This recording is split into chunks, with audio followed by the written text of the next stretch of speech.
If you live here in South Florida, it won't take you long to notice something. People honk here all the time.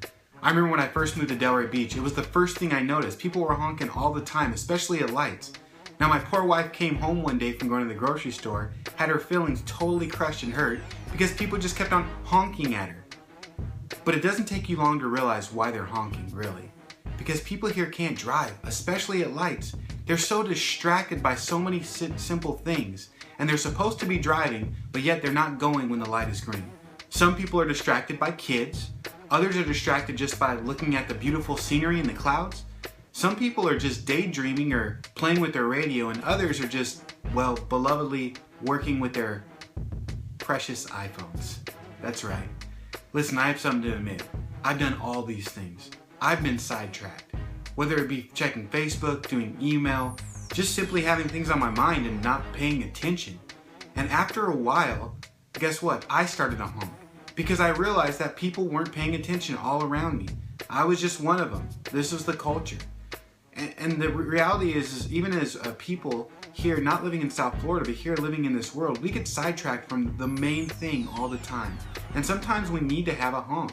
We need to honk at other people because distractions can be dangerous. They say that texting and driving is the equivalent of like driving drunk. It's crazy. And it's okay to be able to tell people, hey, don't text and drive. Don't be sidetracked. If you're going to drive, why don't you drive? It's interesting because in John 15:4, Jesus sort of gives us a honk, a warning, a firm warning, and he wants us to focus on something that's really important, abiding in him. He says in verse 4:15, abide in me and I in you. As a branch cannot bear much fruit by itself unless it abides in the vine, neither can you unless you abide in me. Jesus wants us to abide in him. And this word abide means to remain, to dwell, to continue in. Jesus wants us to make him a priority. He doesn't want us to get sidetracked because he knows when we get sidetracked, it can actually be dangerous. Focusing on just material things, our career, money, status, focusing on relationships and putting them higher than the relationship that we have with him. There are so many things we can get sidetracked, even religious activities, rather than just focusing on the main thing. And the Bible exhorts us to fix our eyes on Jesus, the author and perfecter of our faith.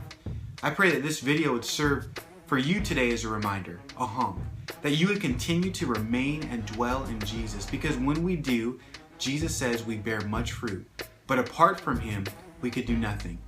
So can I encourage you today? Abide in him today. Make Jesus the main thing, and when you do, you won't regret it. You will be blessed.